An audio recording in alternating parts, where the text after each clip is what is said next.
Welcome and very good morning to all. This is a lecture series of thermodynamics. In this lecture we will discuss about the flow work and steady flow energy equation. Now let's start. Flow work actually में होता क्या है? अगर कोई भी system है, देखो यहाँ पर मैंने क्या बताया है, कोई सिस्टम बताया, ये किस टाइप का सिस्टम है? ओपन सिस्टम और कंट्रोल वॉल्यूम इन्हें ही बोला जाता है।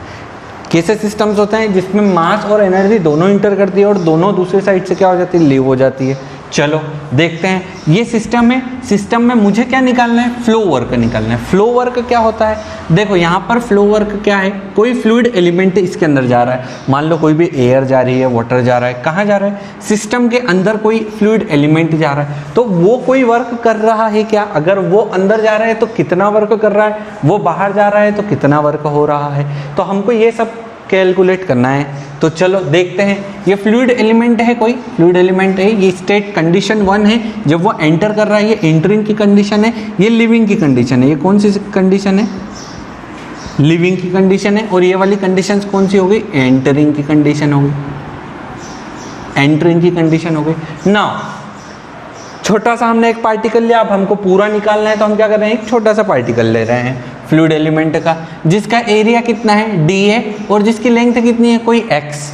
तो मैंने यहाँ पर उसी फ्लूइड एलिमेंट को थोड़ा जूम करके बना दिया है, जिसका एरिया कितना है, डी है, और डिस्टेंस कितनी है, एक्स।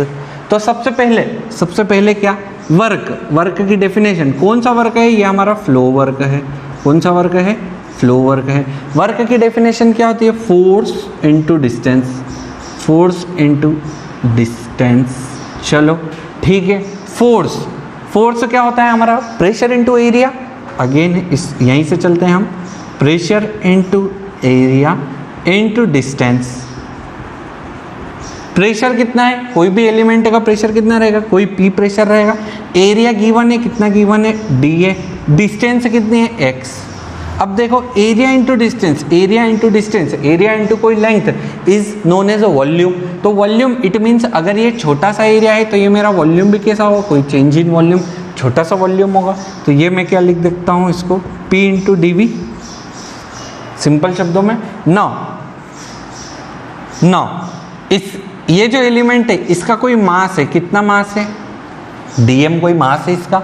तो चलो मैं इसकी बोल सकता हूँ स्पेसिफिक वॉल्यूम। हमने जो पढ़ा था स्पेसिफिक वॉल्यूम, बाय डेफिनेशन क्या होता है, वॉल्यूम पर यूनिट मास। तो इसका स्पेसिफिक वॉल्यूम कितना होगा, वॉल्यूम कितना है, dv पर यूनिट मास। पर यूनिट मास मतलब इस एलिमेंट का मेरे पास स्पेसिफिक वॉल्यूम इनसे निकल जाएगा dv बाई dm से।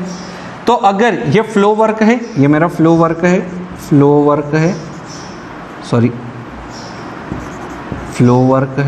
इसको मैं क्या कर दूं, मास से डिवाइड कर दूं। इसको मैंने क्या किया, मास से क्या कर दिया, डिवाइड कर दिया। तो चलो मास से डिवाइड किया तो क्या आ जाएगा, स्मॉल मास है, फ्लो वर्क पर unit mass is equal to P into dv by dm is known as क्या, स्पेसिफिक वॉल्यूम। अगेन मैं क्या कर रहा हूँ, मुझे क्या निकालना है, फ्लो वर्क निकालना है, flow work into P into V into ये मास क्या है, कोई मास है, टोटल मास है। किसका टोटल मास है, जो भी सिस्टम में फ्लूइड पूरा का पूरा अंदर जा रहा है उसका मास है, क्या, m। नाउ हमको क्या पता है कि स्पेसिफिक वॉल्यूम क्या होता है, V बाय m, वॉल्यूम पर यूनिट मास। यहाँ से मैं वैल्यू निकाल सकता हूँ, specific volume into mass is equal to मेरे लिए क्या बन जाएगा, वॉल्यूम बन जाएगा। तो चलो इसकी वैल्यू यहाँ पर पुट कर दो, क्या आ रही है, इसकी वैल्यू पुट कर दो, क्या, V। तो इट मीन्स फ्लो वर्क मेरा कितना आ गया,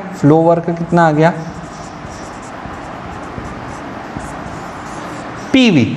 तो अगर PV आया, ये क्या हो रहा है, वर्क। हमने क्या बात करी है कि जब भी सिस्टम को अगर हम वर्क देते हैं तो हमेशा वो किस टाइप का रहता है, नेगेटिव। और सिस्टम से जब भी वर्क आता है तो वो किस टाइप का रहता है, पॉजिटिव। तो ये फ्लो वर्क एंट्री का है, मतलब ये हम सिस्टम को दे रहे हैं, जो सिस्टम में चीज है वो इसको क्या कर रही है, खींच रही है। तो इट मीन्स यहाँ पर जो वर्क होगा वो क्या होगा, माइनस का PV। ठीक है, चूंकि वर्क है और हम सिस्टम को दे रहे हैं, सिस्टम के अंदर आए मतलब हम सिस्टम को दे रहे हैं। कौन सी कंडीशन पे, फर्स्ट कंडीशन पे, तो ये हो गया minus P1 V1। Now second condition पे लीव कर रहा है, लीव कर रहा है, अगेन ये किस में हो जाएगा, प्लस में कितना, पीवी। कंडीशन कौन सी है, सेकंड, स्टेट कौन सी है, सेकंड, तो ये क्या हो जाएगा, प्लस P2V2। ठीक है, तो इट मीन्स फ्लो वर्क कितना होता है, पीवी होता है। ये हमने यहाँ से समझ लिया। नाउ अब इस फ्लो वर्क का यूज कहाँ होगा, नेक्स्ट जो स्टेडी फ्लो एनर्जी इक्वेशन हम पढ़ रहे हैं उसमें होगा। चलो इसी डायग्राम को ऐसा रखते हुए हम स्टेडी फ्लो एनर्जी इक्वेशन पढ़ लेते हैं। स्टेडी फ्लो एनर्जी इक्वेशन,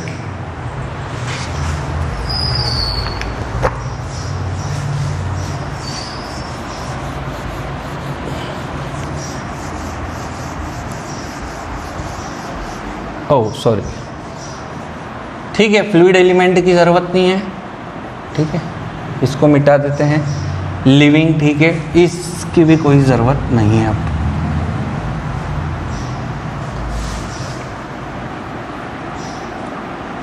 यह है हमारी एंटरिंग,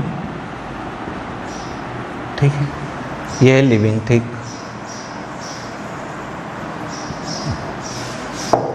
नाउ क्या देख रहे हैं आप, steady flow energy equation.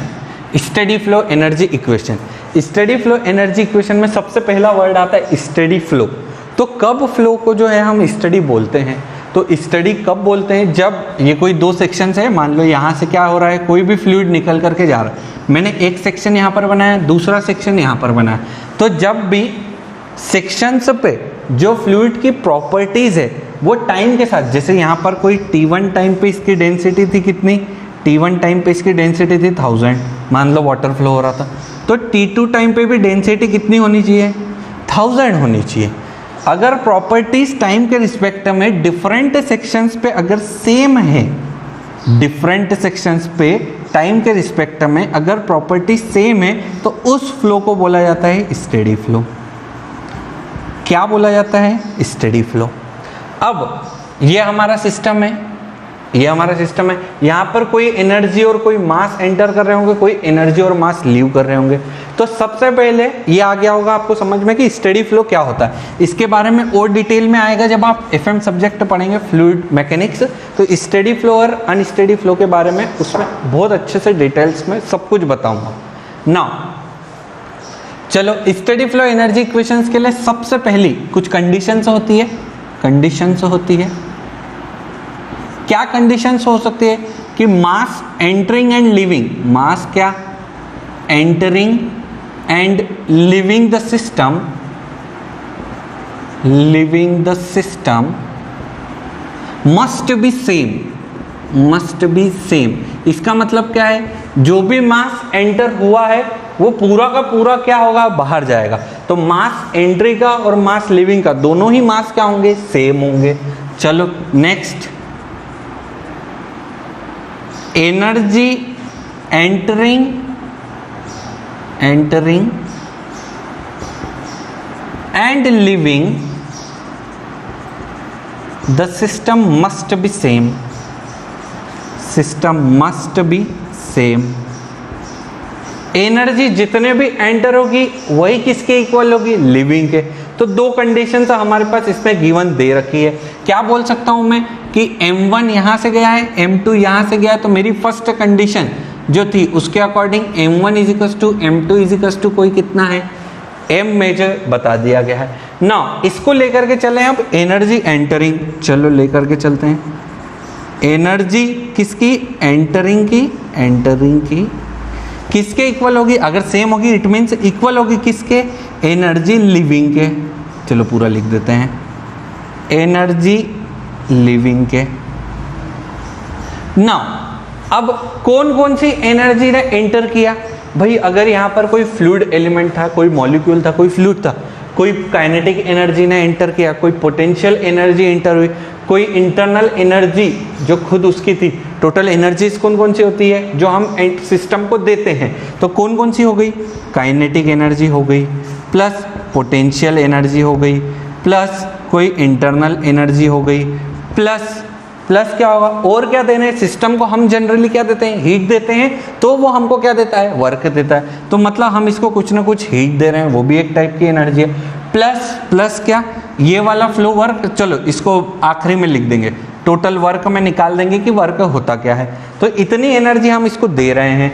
Now living में क्या क्या हो रहा है, अगेन काइनेटिक एनर्जी निकल रही है, पोटेंशियल एनर्जी निकल रही है, ठीक है, इंटरनल एनर्जी निकल रही है, और क्या निकल रहा है, वर्क निकल रहा है। अब ये जो वर्क है, ये भाई साहब जो वर्क है, इसमें कौन कौन सा वर्क है, वर्क है एक एंट्री का वर्क है, प्लस कंट्रोल वॉल्यूम या सिस्टम का वर्क है, प्लस कौन सा वर्क है, लिविंग का वर्क है। 3 वर्क हो रहे हैं भैया, सिस्टम में 3 वर्क हो रहे हैं। एक तो ये flow work entering, flow work living, और एक जो सिस्टम हमको करके दे रहा है वर्क, ठीक है, ये तो फ्लूइड एलिमेंट्स के वर्क है, एक जो सिस्टम ने हमको दिया वर्क वो वर्क, तो ये 3 वर्क हो रहे हैं। चलो अब इसको और अच्छे से बना लेते हैं। ये कंडीशंस आपने देख ली होगी, लिख ली होगी।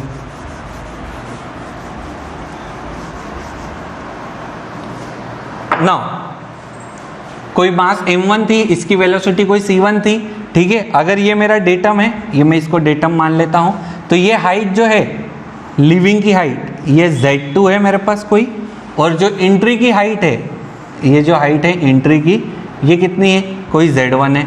तो यहाँ से मैं पोटेंशियल एनर्जी भी निकाल लूँगा।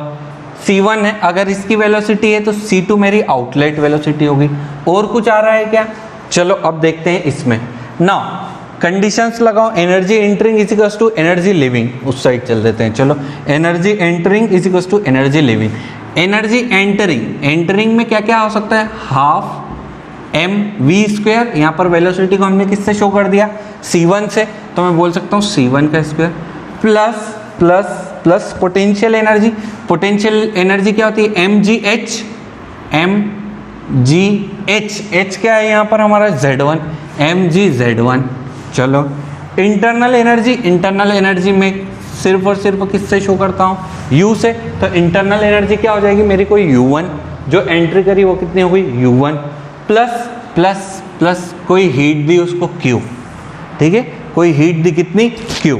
नाउ लिविंग द सिस्टम में क्या आएगी, अगेन काइनेटिक एनर्जी निकल रही है, but with different velocity, mc2 का स्क्वायर, प्लस पोटेंशियल एनर्जी की हाइट कितनी हो गई, z2 हो गई, इंटरनल एनर्जी कितनी निकल रही, u1 निकल रही, प्लस वर्क में मैंने बताया 3 वर्क है हमारे पास।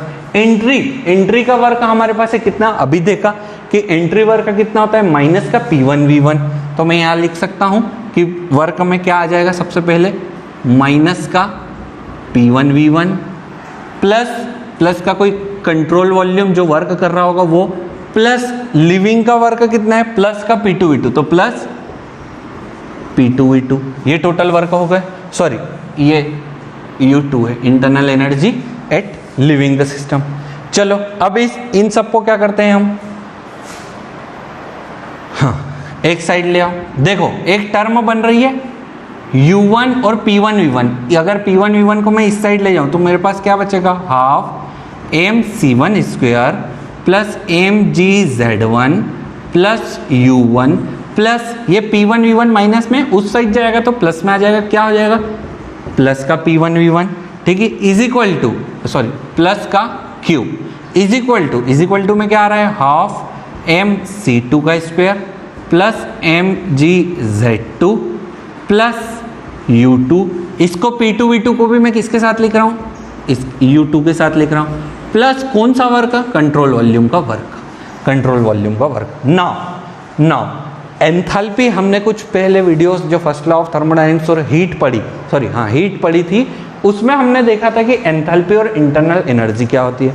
तो एक टर्म थी U प्लस PV, जिसको हमने क्या बोला था एंथैल्पी, और वो एंथैल्पी क्या होती है, फ्लोइंग फ्लूइड की एनर्जी होती है। यस, यहाँ पर फ्लूइड क्या हो रहा है, फ्लो हो रहा है, उसकी एनर्जी होती है, तो यहाँ पर हमने देख लिया कि उसकी एनर्जी क्या है, ये रही U प्लस PV। नाउ अगर फर्स्ट कंडीशंस की बात हो रही है, तो मैं इसको ऐसा बोल सकता हूँ, half mc1 square plus mgz2 plus ये वाली टर्म मेरी किस में चेंज हो जाएगी, एंथैल्पी 1 में, और ये वाली टर्म किस में चेंज हो जाएगी मेरी, एग्जिट एंथैल्पी में, तो प्लस का h1 प्लस का q, ठीक है, is equal to half mc2 का स्क्वायर प्लस mgz2 प्लस का h2 प्लस का कंट्रोल वॉल्यूम वर्क, ठीक है, प्लस का h2 प्लस का कंट्रोल वॉल्यूम वर्क। नाउ चलो अब इसको मिटा देते हैं, कोई काम नहीं है इसका। स्टेडी फ्लो एनर्जी इक्वेशन निकालना है, डायग्राम समझ लिया आपने तो आराम से निकाल सकते हैं इसको, ठीक है, कहीं कोई दिक्कत नहीं आएगी। वर्क कौन से होते हैं ये भी बता दिया, ये भी बता दिया, ये भी बता दिया, और ये एंथैल्पी का ही बता दिया। नाउ कंडीशंस आखिरी क्या आई, इस पूरी इक्वेशंस को, ये जो पूरी इक्वेशन आई है, मास से क्या कर दो, डिवाइड कर दो। मास से क्या कर दिया हमने, डिवाइड कर दिया। Now divide by mass m, mass m, ठीक है, m से डिवाइड करा, चाहे एंट्री और एग्जिट दोनों को क्या है, सेम है। एंट्री पे लेते तो हम 1 1 1 लिखते, एग्जिट पे लेते तो 2 2। बाकी हमने पहले ही यहाँ पर कंडीशन बता दी कि मास क्या है, सेम है, इसके लिए हमने क्या कर दिया, m लिख दिया। नाउ फुल्ली मास से क्या कर दो, डिवाइड कर दो। मास से डिवाइड करोगे तो क्या बचेगा, c1 स्क्वायर बाई 2 प्लस क्या बच रहा, gz2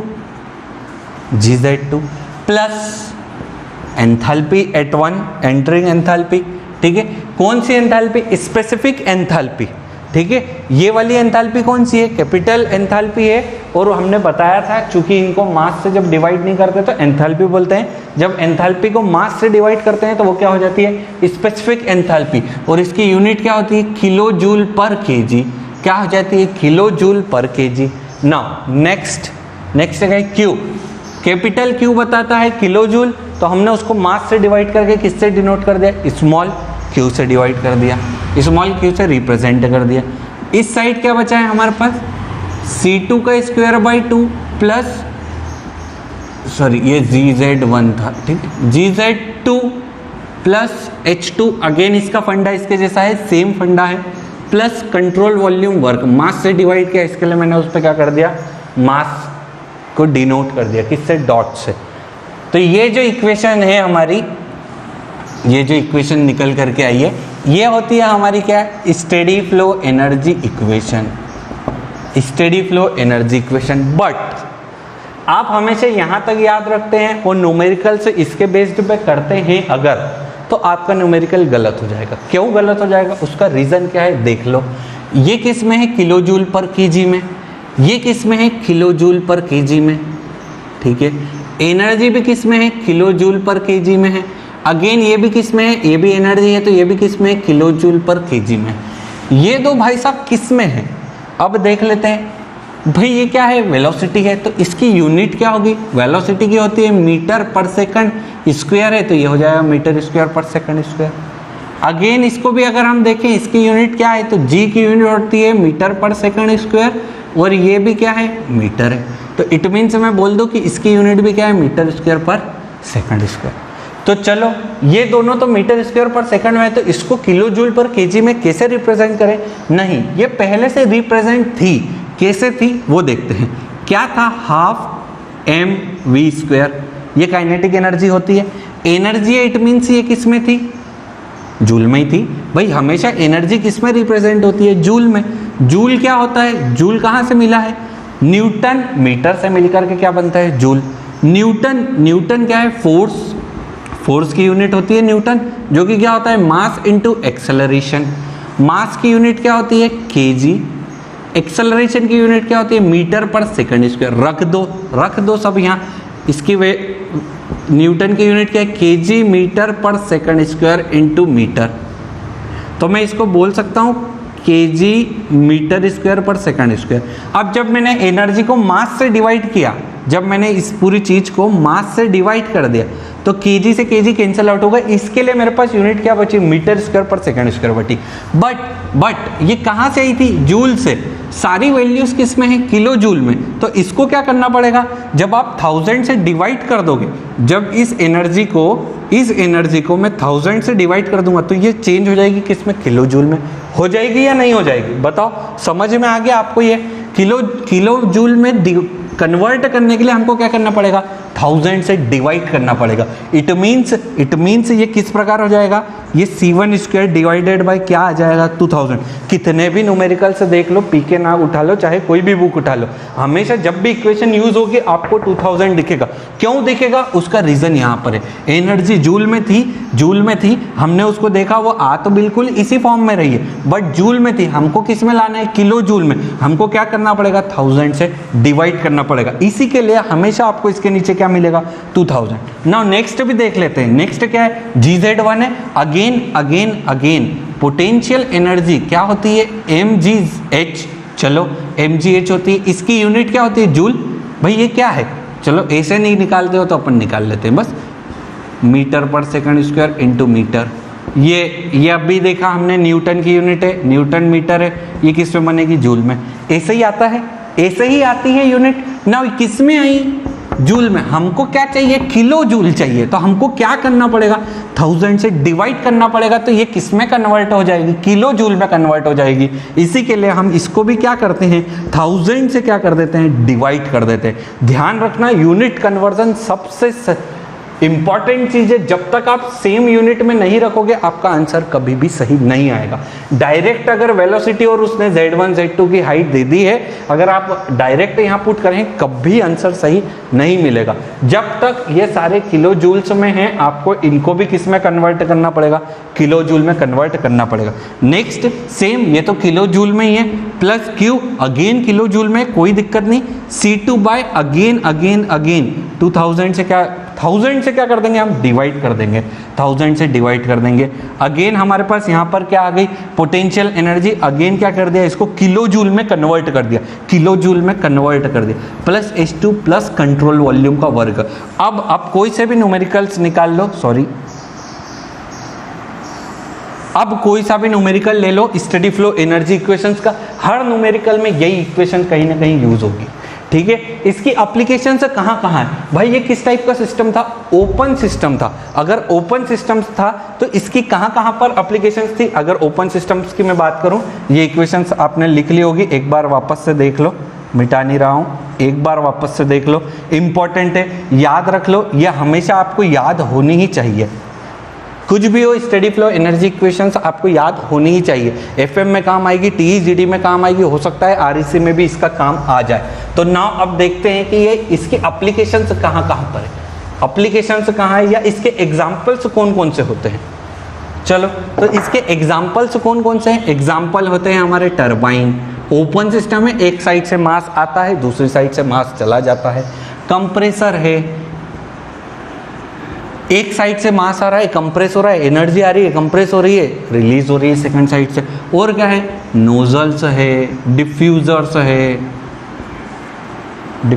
है, और क्या है, बॉयलर्स है, बहुत सारी एप्लीकेशंस है। स्टडी फ्लो एनर्जी इक्वेशन की बहुत सारी एप्लीकेशंस है, बॉयलर्स है, कंडेंसर्स है, इवापोरेटर्स है। जितनी चीज़ें ओपन सिस्टम्स में आ रही है सारी की सारी कंट्रोल वॉल्यूम या स्टडी फ्लो एनर्जी इक्वेशंस की एप्लीकेशंस के अंदर आएगी। एक और इम्पॉर्टेंट क्या है, इम्पॉर्टेंट है थ्रोटलिंग।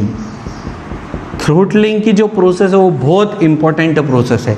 ठीक है, ये बहुत सारी इसकी एप्लीकेशंस है। इन एप्लीकेशंस पे जब हम स्टडी फ्लो एनर्जी इक्वेशंस के फॉर्मूले लगाएंगे तो क्या बाहर निकल के आएगा। अब नेक्स्ट वीडियो में हम देखेंगे कि अगर टरबाइन में हम स्टडी फ्लो एनर्जी इक्वेशंस लगा रहे हैं, कंप्रेसर में लगा रहे हैं, तो क्या हमको आउटपुट मिल रहा है। क्या टरबाइन को हमको वर्क देना पड़ रहा है या टरबाइन हमको वर्क दे रहा है। अगर दे रहा है तो किस फॉर्म में दे रहा है, ये हमको पता चलेगा। नेक्स्ट वीडियो जरूर देखें, उसके अंदर जितनी भी एप्लीकेशन है प्लस थ्रोटलिंग सबसे इंपॉर्टेंट है।